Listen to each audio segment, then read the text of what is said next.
ओम नमो भगवते वासुदेवाय नमः। आज कार्तिक मास की रमा एकादशी का पावन दिन है। इस दिन भगवान विष्णु और माता लक्ष्मी की पूजा तथा रमा एकादशी व्रत कथा का पाठ करने से घर में सुख, शांति, समृद्धि और सौभाग्य का वास होता है। आइए जानें इस पवित्र कथा का महत्व और फल।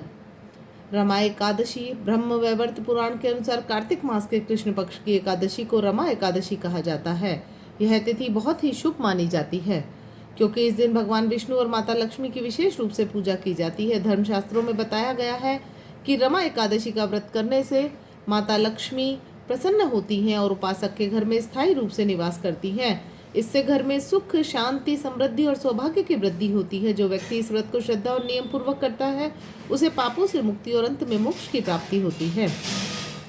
एक दिन धर्मराज युधिष्ठिर ने श्री कृष्ण से पूछा, हे भगवान, कृपया मुझे कार्तिक मास के कृष्ण पक्ष की एकादशी की कथा सुनाइए। इस एकादशी का नाम क्या है और इसे करने से क्या फल प्राप्त होता है?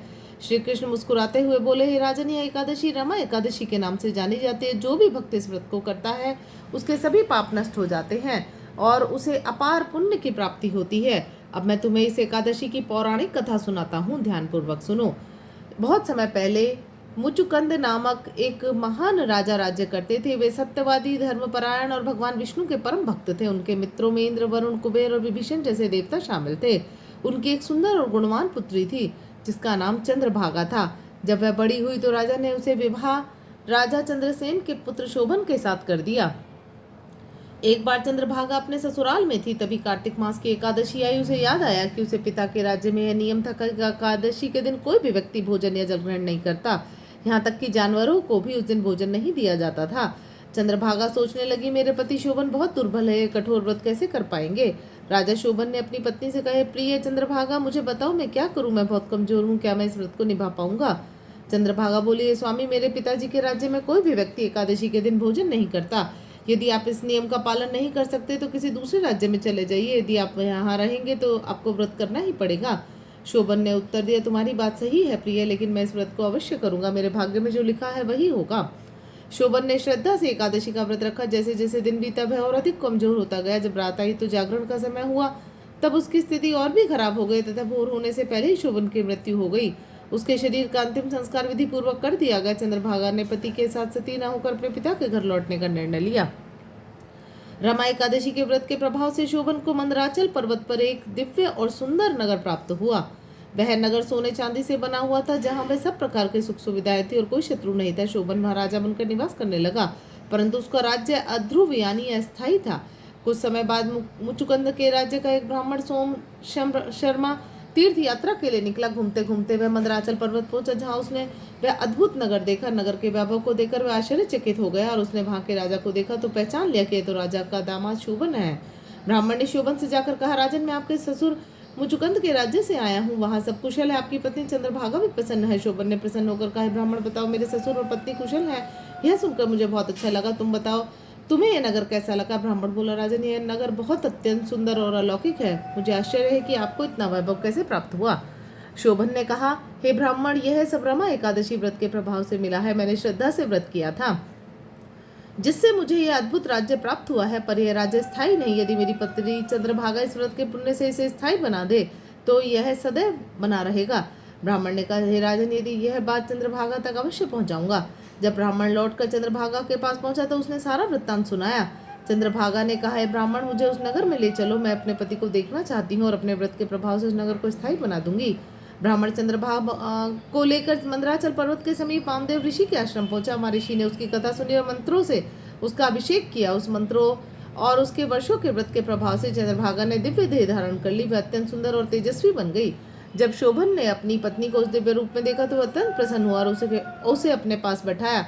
चंद्रभागा ने कहा, हे प्राणनाथ, जब मैं 8 वर्ष की थी तभी से नियमित रूप से एकादशी का व्रत करती आ रही हूँ। उन व्रतों के प्रभाव से आपका यह नगर अब स्थायी हो जाएगा और कभी नष्ट नहीं होगा। उसके बाद दोनों पति पत्नी दिव्य स्वरूप में उस नगर में रहने लगे और आनंद पूर्वक जीवन व्यतीत करने लगे। भगवान श्री कृष्ण ने कहा, है राजन, यही रमा एकादशी की पवित्र कथा है। जो व्यक्ति इस व्रत को श्रद्धा से करता है उसके सारे पाप नष्ट हो जाते हैं, यहाँ तक कि ब्रह्मत्य जैसे महापाप भी समाप्त हो जाते हैं। जो भक्त इस व्रत की कथा को सुनता है, सुनाता है या मृत्यु बाद विष्णु लोक में स्थान प्राप्त करता है। रमा एकादशी केवल व्रत नहीं बल्कि श्रद्धा, भक्ति और संयम का प्रतीक है। यह व्रत मनुष्य के जीवन में पवित्रता लाता है, मन को शुद्ध करता है और जीवन में सुख समृद्धि की वृद्धि करता है। माता लक्ष्मी की कृपा से व्यक्ति घर में धन, शांति और सौभाग्य का वास होता है। इसलिए प्रत्येक भक्त को इस पवित्र तिथि पर भगवान विष्णु और माता लक्ष्मी की आराधना अवश्य करनी चाहिए। बोलो विष्णु भगवान की जय, बोलो लक्ष्मी मैया की जय, बोलो तुलसी महारानी की जय। ओम जय जगदीश हरे, स्वामी जय जगदीश हरे। भक्त जनों के संकट, दास जनों के संकट क्षण में दूर करे। ओम जय जगदीश हरे। मात पिता तुम मेरे, शरण गहूँ मैं किसकी, स्वामी शरण गहूँ मैं किसकी। तुम बिन और न दूजा, आस करूँ मैं जिसकी। ओम जय जगदीश हरे। जो ध्यावे फल पावे, दुख बिन से मन का, स्वामी दुख बिन से मन का। सुख संपत्ति घर आवे, कष्ट मिटे तन का। ओम जय जगदीश हरे। तुम पूर्ण परमात्मा, तुम्हें अंतर्यामी, स्वामी तुम्हें अंतर्यामी। पार ब्रह्म परमेश्वर, तुम सबके स्वामी। ओम जय जगदीश हरे। तुम करुणा के सागर, तुम पालन करता, स्वामी तुम पालन करता। मैं मूरख खल कामी, कृपा करो भरता। ओम जय जगदीश हरे। तुम हो एक अगोचर, सबके प्राणपति, स्वामी सबके प्राणपति। किस विध मिलूं दयामया, तुमको मैं कुमति। ओम जय जगदीश हरे। दीन बंधु दुख हरता, ठाकुर तुम मेरे, स्वामी रक्षक तुम मेरे। अपने हाथ उठाओ, द्वार पड़ा मैं तेरे। ओम जय जगदीश हरे।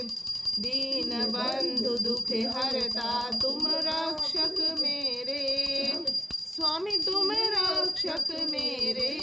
करुणा हस्त बढ़ाओ, द्वार पड़ा मैं तेरे। ओम जय जगदीश हरे। विषय विकार मिटाओ, पाप हरो देवा, कष्ट हरो देवा।